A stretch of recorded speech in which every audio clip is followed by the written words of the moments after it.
today for the next installment into my MCU collection of reviews. It is Captain Marvel. This movie, wow, has there never been a more controversial, controversial is probably the best word to use for when talking about this movie, because this is probably one of the very first MCU movies that was critically and socially, was almost not doomed, but almost was so sought after and so attacked to try and fail on so many levels. And as a film fan and as a particular Marvel Cinematic Universe fan, and how about this? More importantly, as a DCEU fan, I hate stuff like that. I hate stuff like where I can understand when there are several criticisms of a film. I can understand stuff like that, but I do not understand when there's unsolicited hate, unapologetic hate from people who just want to hate and just want to ruin things for other people. And my message to that is, whatever you do, don't do stuff like that. Don't be like all these people that have tried to taint Marvel's legacy, have tried to taint what this movie means to millions of people around the world, to millions of little girls, millions of women around the world. Do not let this movie be tainted by that at all. It irritated me when this happened to Wonder Woman. It irritates me when it happens to this now, because I think this movie is just as important as any other MCU movie that has ever come out before. And in fact, even more importantly, because it's Marvel's first time really showcasing a female lead in the prominent role. So that's my way to say about that, and I am completely appalled and do not support any of that at all. But as far as what I actually think of the movie, because I actually had the privilege of seeing it in Zone of the last times I got to go see one, like towards almost midnight, it was so much fun, is that this movie is almost exactly what I wanted it to be. And I said this before, whenever the trailers were coming out, the trailers did not impress me. The trailers I felt were good trailers. They did not impress me. They did not blow me away. And what really scared me was the fact that it seemed like Brie Larson was very wooden. And as someone who appreciates the prequels, I can get behind wooden acting, but it doesn't mean that I particularly am okay with it and particularly enjoy it. So I was very concerned, to say the least, walking into this movie. And not to say that I bought all of the BS that was coming out of everybody's mouths about how this movie was both the greatest movie of all time and both the worst movie of all time. Like, I didn't buy any of that. I was just, on my personal level, I didn't know how well she was going to do. I was so pleasantly surprised, and it wasn't even like it took me till like the second act or like the middle, the third act. No, from the moment that she opens her mouth and starts actually speaking, giving lines of dialogue with Jude Law, I was in. I was so in, because it gave me something that I didn't think I needed, which was that you have your female characters, like let's say you have like your Black Widows and you have your Gamoras, which are like all the hardcore, and Okoye's hardcore, awesome female-led characters. Then you have characters like where you would have like Elizabeth Olsen's Scarlet Witch, which are kind of right in the middle. They're not as hardcore, but they're not as like on a Shuri level where they're like they're really quippy and all that stuff.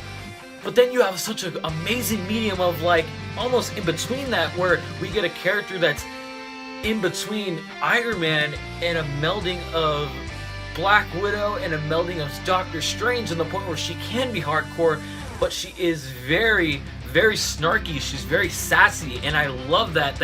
I cannot wait to see both Doctor Strange, Iron Man, and Captain Marvel on screen together, because that in itself is great. Like, I think they would all have such great chemistry together, and I love the way and direction she took that tone. And I think the best thing that I heard was that she played it with such subtlety, which is exactly the right word that I would use. I particularly enjoyed her in this role. I will say that her face acting, one or two times with that movie, bugged me a little bit. It didn't seem like she was conveying the emotion that I thought she was going to, or that she was trying to achieve, but that's perfectly fine. The rest, believe me, I thought that this movie, the one thing that was going to be I have an issue with was her as this character, and maybe that she was going to be miscast. So I'm perfectly fine with one or two wooden facial expressions throughout an entire movie where she completely surprised me and owned this character.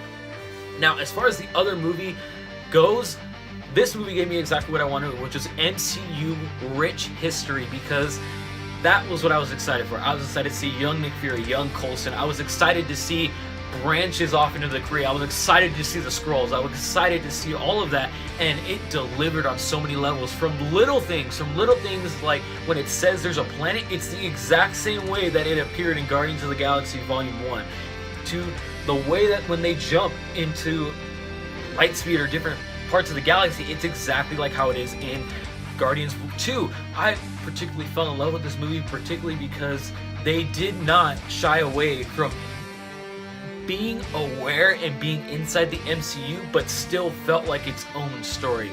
And as far as the story elements go, I will always give this movie props for always thinking that it seemed like from day one, completely not destroying, but like reconfiguring the origin story in a new and an interesting way, because they played it as like a Bourne Identity. They played it as a memento, where the entire plot of the movie, yes, there is the Kree-Skrull War is a big part of this movie, and in some places I wouldn't even call it a Kree-Skrull War, but it's such a big part of this movie. But the main focus of this movie is Carol finding out who she is and who she really is, and really finding out that to be a hero, you need to know who that is. You need to know who that is, and that's where your inner strength comes from to rise up.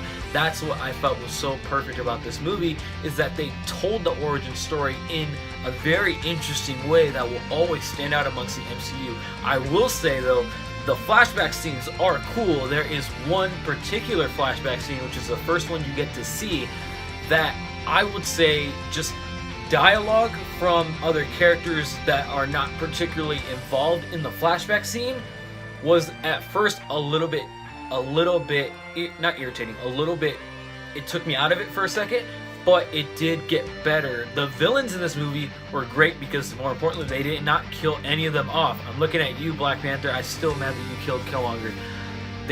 Jude Law is great.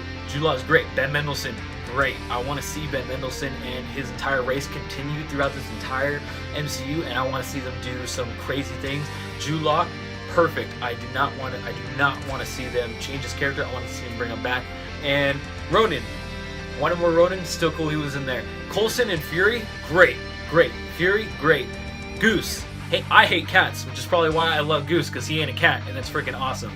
Now, pure spoiler territory. I was already kind of being a little bit more spoiler free. Now I'm going to go into full spoilers. The end credit scene is freaking awesome. Oh man! Finally, after all this time, we finally get to see Captain Marvel get integrated into the MCU with all of the Avengers, because more importantly, we finally get to see how that occurs and how they interact. And as someone who is just grasping for anything that he can have from Endgame, that was great, and that was awesome. The last end credit scene was cool too, I guess. Chewie, yeah. Goose puking up the Cosmic Cube. Loved that too. Loved how they used the Cosmic Cube and really tied in everything in the MCU. But I will say, without a doubt, that I really did enjoy myself throughout this movie. Like Venom, I was very concerned and thinking that I might not like this one as much, but I actually came out very, very pleased. Is it the greatest MCU movie? No. Is it my top 5? No. Is it in my top 10? No. But that's not what I walked into this movie. Not every MCU movie, I'm not going to walk in expecting greatness. I'm going to walk in what I'm expecting, and I didn't put my expectations too high for this movie. And I think it did exactly what it needed to do. I think I would put it on par with Doctor Strange or the first Ant-Man, because that's where I'm heading there. But thank you for watching this, and I am even more pumped for the end game that we're about to get into the next month. I'll see you guys next time.